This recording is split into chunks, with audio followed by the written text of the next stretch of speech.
I've been speaking to different religious leaders around Los Angeles since 2003 to find out why they believe, because I don't believe in a traditional God of a Bible or Quran, but I do believe in something that I call God, and that something is the part of life that is not logical and not reasonable.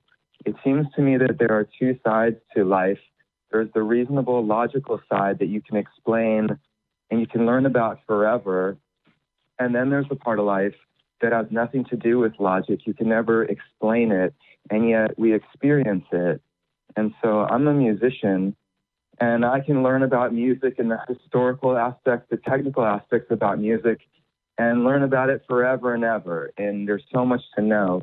But ultimately, I can never explain, even to myself, what music is and why I play it. Can I ask you something here? Like, just a quick question. Sure. When you say things like, I can never explain, or there's, things that we'll never understand or never be able to explain, are you sure that we'll never be able to explain them?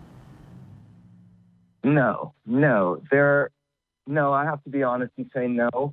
But I do feel that when we say that there are things that we cannot explain now, that's still kind of in the world of the known. Even though it's unknown, it's something that in the future you can learn about and then maybe understand in the future. I guess I'm talking about that which is not knowable. But how would we know if there was an unknowable thing? Right. Well, that's the tricky part, and that's where Is it possible that there are no unknowable things? Well, I was going to go with a different tact. See, this is hard to explain because, like I said, it's an experiential thing. Like love, I don't know. I guess we can talk about different reasons why we love or why we listen to music and enjoy it. But it just seems like this is an experiential part of life, and that's the part that I call that God. Okay, let me go. Sorry, Tracie. No, it's all right. I just was trying to gain some understanding. There are things we don't know, and we might just, for the sake of conversation, label that our ignorance, right? And there may be things in that category forever. And how does your God differ from our ignorance? Because I think that the God is, I'm trying to explain something that's ultimately unexplainable. And I think that this is like where life comes from, even though I can't scientifically explain it. I wish I could logically, reasonably explain it. But isn't it true that if we say we don't know where we came from, then that's part of our ignorance? Yeah, I hear what you're saying. It's a paradox. It's not supposed to make sense. But why would it be a paradox to say that we don't know things? That there are things that we don't know? There are things that we don't know, but then there's also things that we cannot know. But we don't know that. It's not. We cannot know that, right? I mean, that's certainly one of the things that right now we cannot know. That there are things we'll never know. I'm not willing to accept it. I don't know if there are things we will never know. It's like I was saying about music. I play music and I love it. I have no idea what music is, and I can never describe music, or I don't know if I'll ever know in a logical, reasonable way what music is, and yet music is a very real thing. What do you mean when you say you don't know what music is?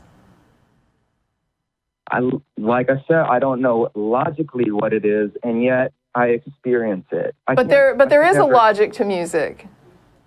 It's very. I mean, otherwise, how could you impart, like, for example, an entire orchestral piece to a bunch of different people and have them play it together? There is absolutely a comprehensive aspect to it that we do understand very well. It's knowable, even if it's not intellectual. That's the logical side.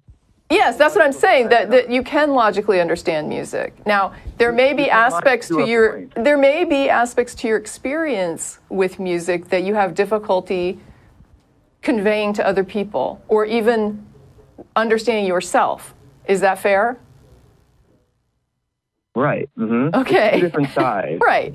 And There's the logical side, which is the part that you can impart to other musicians and write it down and have all the dynamics and explain what you want done. But that doesn't describe what the experience of music feels like, what it is. Right. This is a process of you as a subject with a brain. I get that. Like, this is a different aspect of it. And our emotional feedback that we experience is certainly not logical. I agree. It's not really something that we reasonably come to. It's a visceral reaction to things.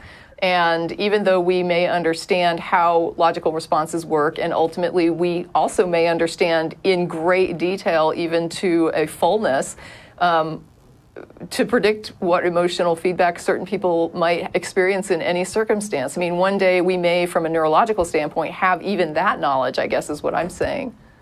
Could be.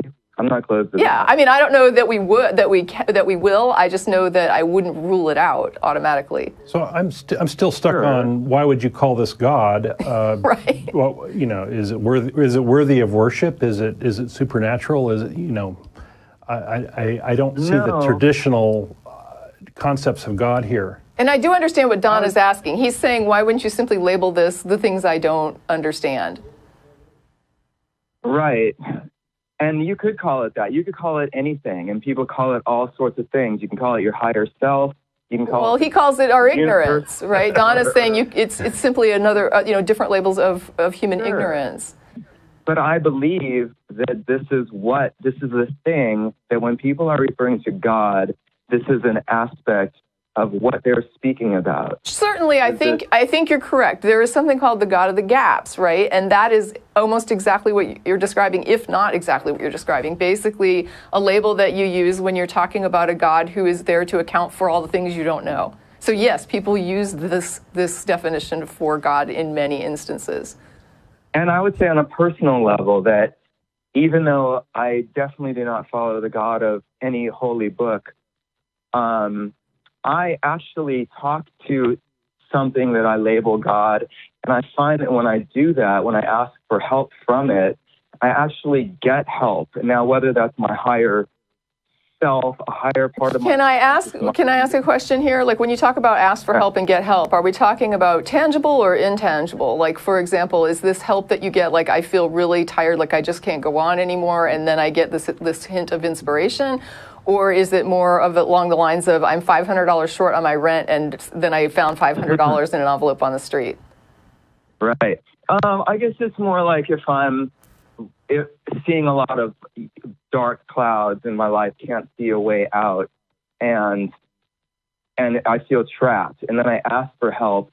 It seems like half an hour later, whatever, I will get, like, light will break through, and I'll have new understanding and a more hopeful outlook. Okay. Do you feel like this is potentially like a meditative sort of technique, that you model a part of yourself as God, that you then sort of project these ideas, like, I want to find a way out of this, and so then sort of in the background maybe your mind works on this, and then it sort of finally gives you the feedback and says, here's the way out?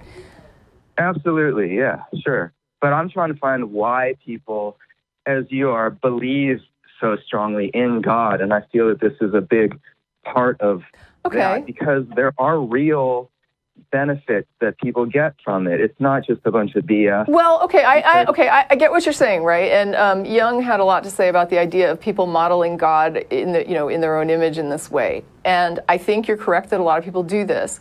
I think the problem comes in when they are not aware that they're doing this, right? And they actually credit some supernatural, it's sort of like the ridiculous man in the sky thing.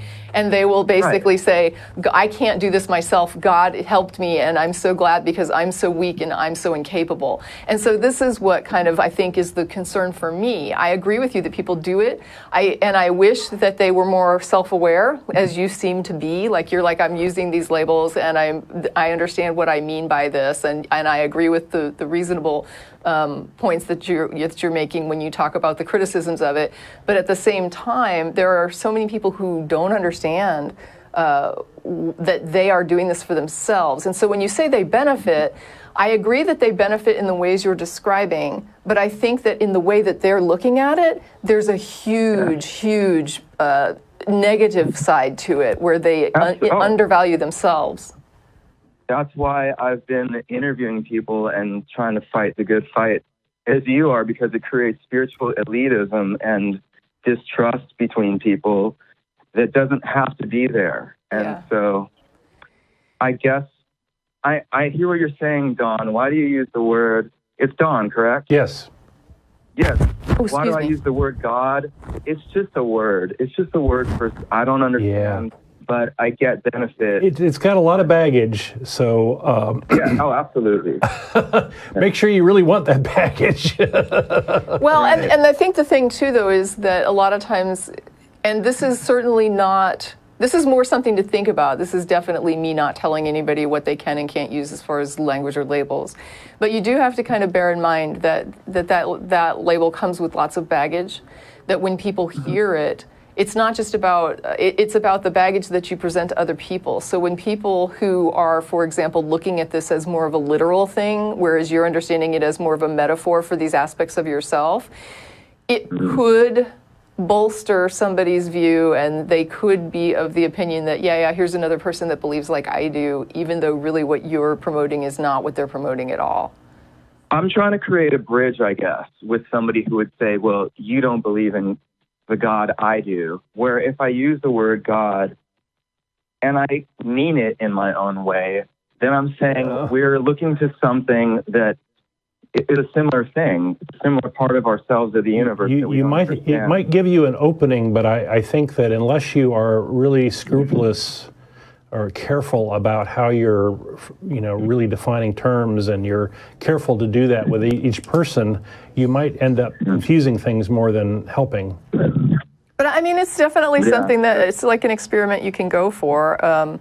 Like I always tell people when they're doing something like that, if I have concerns about it, I can express my concerns, but ultimately the judge is going to be whether or not it succeeds, right? So if you go in and you do this and you find that you have success with it, and you get people to understand that they are really more responsible for their own support in life, for themselves, and this begins to work and people begin to listen and they begin to shift more toward what you're talking about, I would say I wouldn't argue with success. If you want to try this and see how it goes, that's fine. I do have, like with Don, I have concerns that you're going to run into some confusion and some backlash from that, and that it could bolster people's negative concepts more than help them.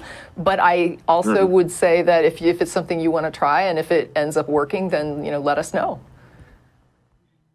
All right. Well, thank you very much for having that discussion with me. All right. Well, thanks. Now, see, before you hang up, I was told to not always hang up, and so I need to we're going to pass you back to this call screener. Yeah, we'll go ahead and do that, and I will put you back on hold.